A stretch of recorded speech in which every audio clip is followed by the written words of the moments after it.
Isang mapagpalang madaling araw ngayon ng 1 ng November. Time check natin, 3:40 na lang madaling araw.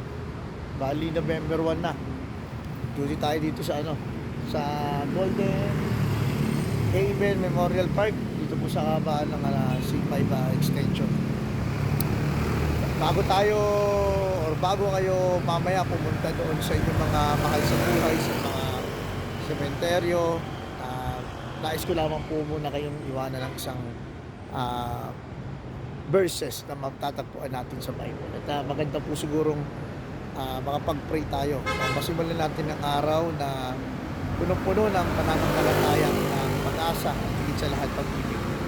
Ang sabi doon sa 1:11:25, sabi ni Jesus, "Ako ang buhay at ang pagkabuhay. At kung sino man ang mananalig sa akin, kahit mamatay ay magkakaroon ng buhay."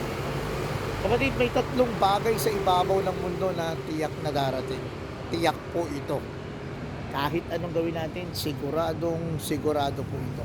Unang-una po is what you call changes. Ano po ba yung changes? Pagbabago. Tiyak po na darating ang pagbabago sa buhay ng tao. Opo, yung anak mong maliit, darating ang time lalaki yan. Yung misis mong sexy, darating ang time, kukulubot din yan. Yung dating malakas ka mag-basketball, darating ang time, hihina ka.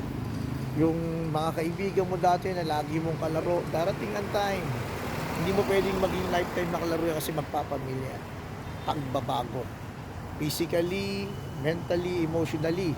Sa trabaho, mayroong pagbabago. Ako, nung isang araw, naka-assign ako sa Makati City Police Station. Sa isang itlap, nalipat po ako dito sa Las Piñas. Changes. At tiyak na tiyak po ang pagbabago. Tiyak po ito na darating sa buhay ng tao.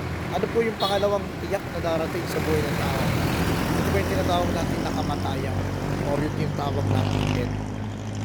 Dito ngayon, sa Golden Heaven, maraming nakahimlay, maraming namatay. At ito nga po yung araw na to, ginugunitan natin, hindi lamang yung mga namatay, kung hindi yung mga kasamahan natin, mga kapatid natin sa pananampalataya na naging mabuti at matatawag natin mga santo. Kaya ito yung November 1, it is the All Saints Day.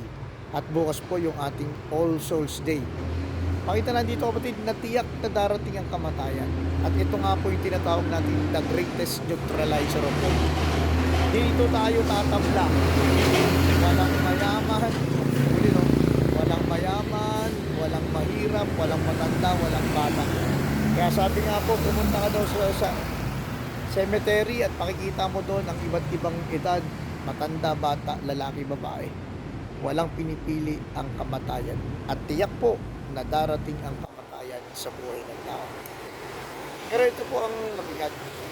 Kahit po dumating ang pagbabago, kahit na dumating ang kamatayan, meron pong isang tiyak na maganda natin panghawakan. Meron pong tiyak na may Diyos sa ating nagpilihan.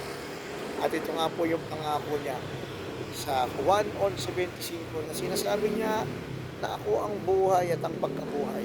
Na kung sino man ang mananalig, kahit mamatay, ay magkakaroon ng buhay na walang hanggan. Yes, kapatid, yung mga mahal natin sa buhay, sila'y nauna. Pero darating ang time, magkakaharap-harap din tayo, magkikita tayo. At nawa, doon sa langit, doon sa buhay na walang hanggang kapiling ang ating Panginoon. Kaya sa araw na to, ipanalangin natin ang mga mahal natin sa buhay. Na nawa, umakyat sila sa langit, na malinis sila sa mga kaluluwa sa purgatorio, lalo-lalo na yung mga nakakaalala. At lalong-lalo na yung mga mahal natin sa buhay. Upang nang sa ganun, pagdating ng takdang panahon, dumating na ng pagbabago, dumating ng kamatayan, merong buhay na walang hanggan na naghihintay sa atin. Let us pray in the name of Father, Son, and Holy Spirit. Amen.